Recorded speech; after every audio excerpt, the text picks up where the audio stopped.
नमस्कार, मैं हूं आपके साथ पूर्णिमा मिश्रा। हमारे खास प्रोग्राम क्या कहते हैं नरेंद्र मोदी में आज आपको सुनवाएंगे पीएम मोदी का वो ऐतिहासिक भाषण जो उन्होंने 21 नवंबर 2013 को उत्तर प्रदेश के आगरा में दिया। मोदी जी ने अपने भाषण में कहा कि कांग्रेस पार्टी स्वभाव से विघटनकारी पार्टी है, विभाजन करो और राज करो, यही कांग्रेस पार्टी का स्वभाव है। और पूरा देश जब आजादी के लिए लड़ाई लड़ रहा था तब उन्होंने देश का विभाजन किया। भाइयों बहनों,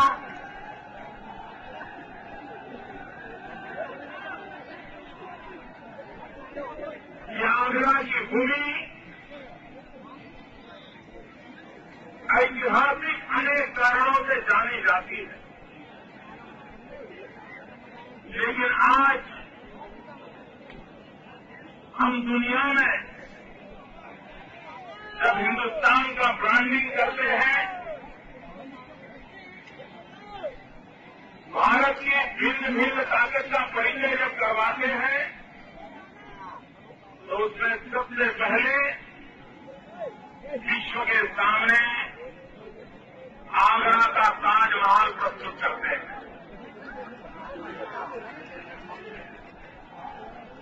और दुनिया के लोग जिनको टूरिज्म का शौक रहता है, विश्व को जानने समझने की इच्छा रहती है, ये लोग आगरा आना जरूर पसंद करते हैं। भाइयों बहनों, सारे विश्व में टूरिज्म का उद्योग, सर्विस सेक्टर इतना तेजी से बढ़ रहा है, एक अनुमान है कि निकट भविष्य में ये टूरिज्म का बिजनेस $3 ट्रिलियन तक पहुंचेगा, $3 ट्रिलियन तक। लेकिन पूरे विश्व में टूरिज्म का इतना बड़ा बिजनेस होगा, लेकिन क्या वो आगरा के नसीब होगा? क्या आगरा के भाग्य में कुछ आएगा? क्या आपको लगता है कुछ आएगा? मुझे नहीं लगता है आएगा। इसका कारण है कि दिल्ली में बैठी हुई सरकार,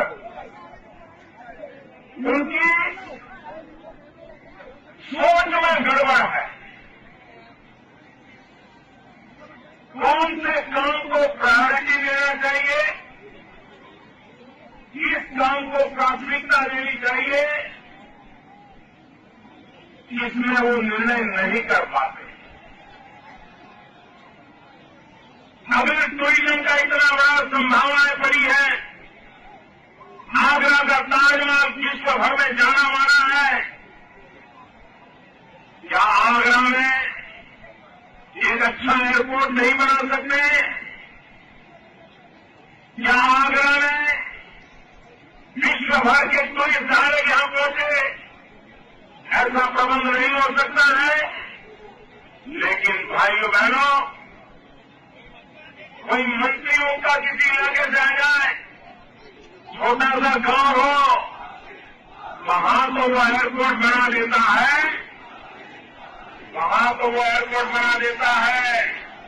लेकिन आगरा जो विश्व के टूरिस्टों को आकर्षित करने का सामर्थ्य रखता है, उस आगरा के प्रति अन्याय किया जाता है, उपेक्षा की जाती है। और भाइयों बहनों, कभी इसको कहो तो वो कहता है राज्य की जिम्मेवारी, राज्य को कहो तो बोले केंद्र की जिम्मेवारी, राज्य वाले कहते हैं यहां करो, केंद्र वाले कहते हैं वहां करो, और करता कोई नहीं है। भाइयों बहनों, हम यमुना के पास हैं,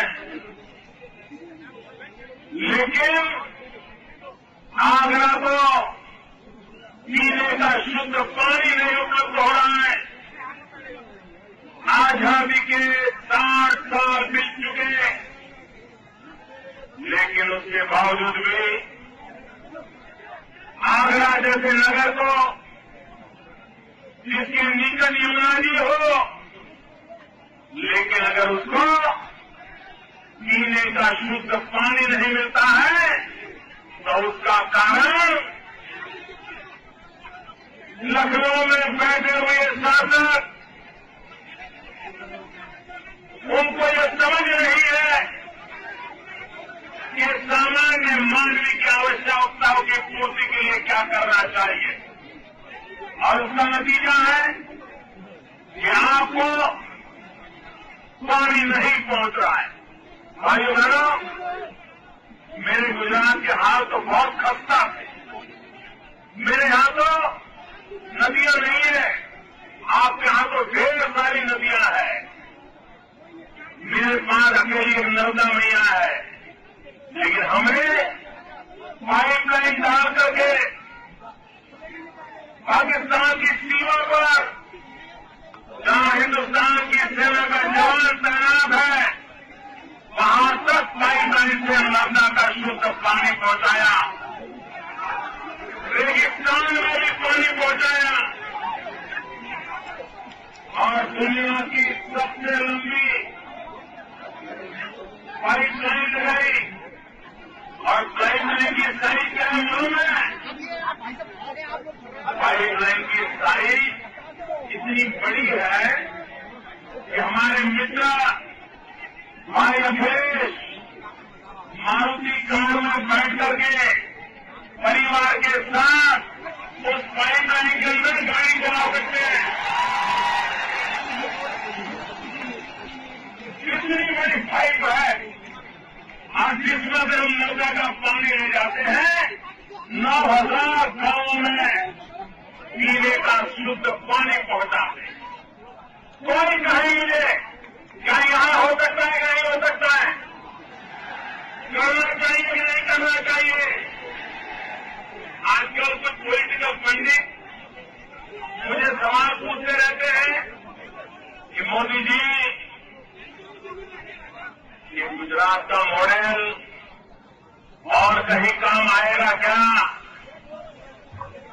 भाइयों बहनों, मैं पूछता हूं, आप मुझे कहिए, लोगों को पानी पहुंचना चाहिए कि नहीं पहुंचना चाहिए? शुद्ध पानी मिलना चाहिए नहीं मिलना चाहिए? अरे भैया, हमने पाइपलाइन डाली, तुम कैनाल बना दो, पाइपलाइन तो खुद तो करो। लेकिन भाइयों बहनों, जो लोग मॉडल की चर्चा को विवादों में डाल रहे हैं, उनसे मेरा सवाल है कि आप अपने इलाके की अनुकूलता के अनुसार जनता की भलाई के लिए आप नीतियां क्यों नहीं बनाते हो, योजनाएं क्यों नहीं बनाते हो, योजनाएं क्यों लागू नहीं करते हो? यहां का हमारा गांव का किसान आलू की खेती करता है, लेकिन जब आलू की फसल बढ़ जाती है, वर्ष का रखा जाता है, आलू की पैदावार ज्यादा हो गई तो दाम गिर जाते हैं, किसान मर जाता है। और कभी आलू की फसल कम हुई तो भी किसान मर जाता है। क्या समय की मांग रही है कि आज हम हमारे देश में हमारा किसान जो पैदावार करता है उसके वैल्यूएशन पर बल दें, मूल्य वृद्धि पर बल दें। अगर आप आलू बेचते हैं तो कम पैसों में जाता है, लेकिन अगर पोटैटो चीप बना करके बेचते हो तो पैसे ज्यादा मिलते हैं। हमें मूल्य वृद्धि की बात क्यों नहीं जाना चाहिए? भाइयों बहनों, मेरे यहां बनासकांठा जिला है, आलू की खेती करता है। हमने 2 चीजों में बल दिया, पूरे विश्व में प्रति हेक्टर सबसे ज्यादा आलू पैदा करने का काम मेरे गुजरात के किसान ने करके दिखाया। एक तरफ पैदावार बढ़े और दूसरी तरफ मूल्य में और तीसरी तरफ मूल्य वृद्धि के लिए वहां प्रोसेसिंग की व्यवस्था हो ताकि मेरा किसान सुखी हो, समृद्ध हो। भाइयों बहनों, दिल्ली में बैठी हुई कांग्रेस पार्टी इन्हें देश के विकास में कोई रुचि नहीं है। उन्हें भारत के भाग्य को बदलने में कोई रुचि नहीं है। उनकी प्राथमिकता नहीं है और प्राथमिकता नहीं है इसका कारण है वो वोट बैंक की राजनीति के आदी है और वोट बैंक की राजनीति के आदी होने के कारण हमेशा जोड़ तोड़ की राजनीति करना, 25% लोगों को इकट्ठा कर लेना, 75% लोगों को निगलेक्ट करना और 25% लोगों का खेल खेलते रहना, 75% के प्रति अन्याय करना, यही कांग्रेस पार्टी का कारनामा रहा है। और उसी के कारण भाइयों बहनों, ये कांग्रेस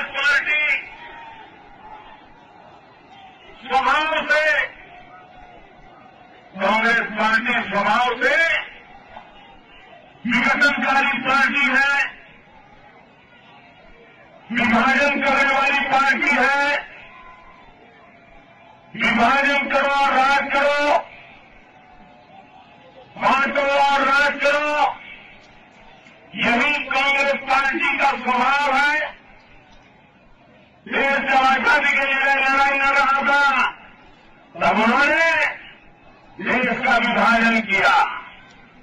तुष्टीकरण की राजनीति के लिए उन्होंने वंदे मातरम के भी दो टुकड़े कर दिए। इन्होंने हिंदुस्तान में दो कानून बना दिए, कश्मीर को अलग कानून, बाकी हिंदुस्तान को अलग कानून।